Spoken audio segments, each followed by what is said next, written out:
एक बार रावण कहीं जा रहा था, रास्ते में विधाता मिले। आज विधाता रावण ने कहा, आज कठिन से पधारा।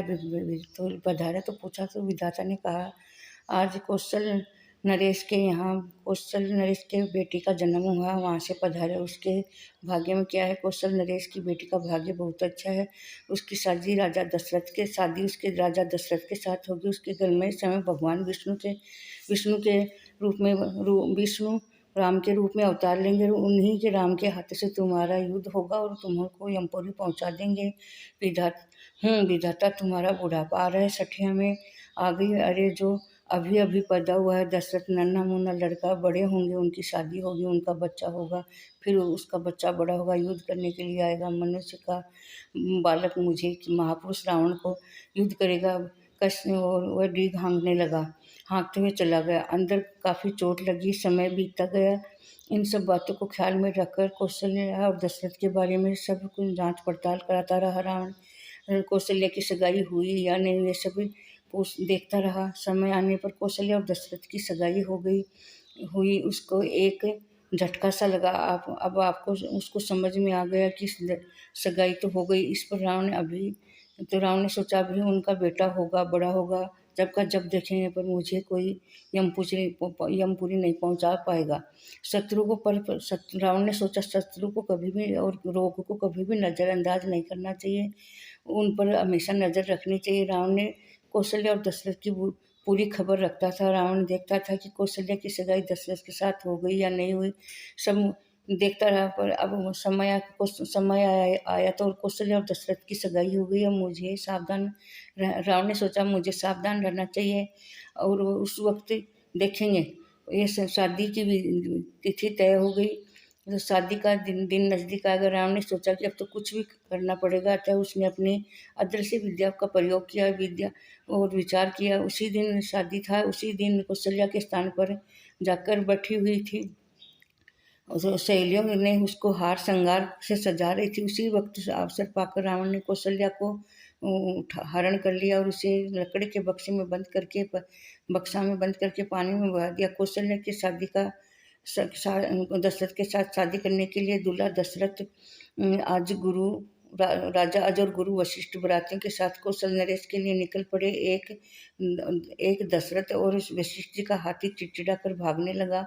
महावतों के लाख कोशिश करने पर भी बावजूद भी वह नहीं रुकने का नाम नहीं ले रहा। तब वशिष्ठ जी ने कहा, छोड़ो, जहाँ जाना चाहते हैं वहाँ जाने दो। उनका प्रेरक परमात्मा है। हाथी दौड़ते दौड़ते भागते वहाँ पहुँच गए जहाँ पानी का बक्सा बहते हुए आ रहा था। वहाँ जाकर रुके। जब बक्से को खोल कर देखा तो चकित रह गए। उसमें एक सुंदर हार श्रृंगार करे हुए एक कन्या निकली। वह बड़ी लज्जित हुई, खड़ी रही और नीचे से पैर के अंगूठे से धरती को कुदेरने लगी। वशिष्ठ जी ने कहा कि मैं वशिष्ठ ब्राह्मण हूँ, पिता और गुरु से कभी भी और गुरु से ब्राह्मण से पिता से संकोच नहीं करना चाहिए। वशिष्ठ अपनी व्यवस्था बता दी। तुम कौन हो? ऐसी स्थिति में कैसे खड़ी हुई हो? तो कौशल्या ने जवाब दिया कि मैं कौशल्या हूँ, राजा कौशल नरेश की बेटी हूँ। वशिष्ठ जी ने कहा, मेरे को समझ में नहीं आ रहा यहाँ मैं कैसे आ गई। अब वशिष्ठ ने कहा, तुम्हारी शादी की तिथि समय नज़दीक आ रहा है। कौशल्या ने बताया कि असुर ने उठाकर ले गया, मेरे को लकड़ी के बक्से में डाल दिया, बंद करके मुझे कुछ भी पता नहीं है चला कि मैं कहाँ हूँ। वशिष्ठ जी ने कहा, बेटी फिक्र मत करो, और पर दीदी के विधान को कोई नहीं टाल सकता, जैसा होकर ही रहता है वह देख। और मैं वशिष्ठ ब्राह्मण हूँ, यह दशरथ है तो कौशल्या है, शादी का मुहूर्त है, अब मैं आप दोनों की गंधर्व विवाह करा देता हूँ। ऐसा कहकर महर्षि वशिष्ठ ने वहीं पर दशरथ और कौशल्या की शादी करवा दी। इधर कौशल नरेश को चिंता होने लगी कि बारात आने का समय हो गया, अब मैं क्या करूं, सबको क्या जवाब दूंगा। सब जगह बात फैल गई तो कन्या का अपहरण हो गया तो मेरे कुल को कलंक लग जाएगा, हो जाएगा। सजी धजी दुल्हन को अचानक कहाँ गायब हो गई बक्सा। मैं अपनी इज्जत बचाने के लिए राजा ने कौशल्या की चाकरी करने वाली दासी को बुलाकर कहा कि करीब कौशल्या की उम्र की थी औरत, और उसका रूप लावण्य ठीक था। उसने बुलाकर समझाया कि कौशल्या की जगह पर तुम कौशल्या बन जाओ, ये मेरी इज्जत बच जाएगी और तेरी जिंदगी सुधर जाएगी। कुछ दासियों ने मिलकर उसे सजा धजा दिया बालों में तेल डाल दिया और मन ही मन में खूब खुश होने लगी कि प्रश्न हो रही। जिस दासी को सजा धजा कर बिठाया गया वह ठन ठन पाल ही रह गई। तब कहावत चली कि घाल पटा में तेल चली, विधि घालिया टले न टले रावण का खेल। रही बिचारी डूमनी घाल पटा में तेल, विधि माना परभद्र परभद्र उसके रानी बनना नहीं था, इसलिए सज धज कर बालों में तेल लग डाल कर ही रह गई कुंवारी। अतः मनुष्य को चाहिए कि चिंता नहीं करना, व्यर्थ की चिंता नहीं करिए, क्योंकि तारतीर व प्रबुद्ध जैसा होता है होकर ही रहता है। किंतु यह अर्थ भी नहीं है कि हाथ पर हाथ रखकर बैठ जाओ, पुरुषार्थ करना ही चाहिए। बिना पुरुषार्थ के कोई भी कार्य सिद्ध नहीं होता, संभव भी नहीं होता।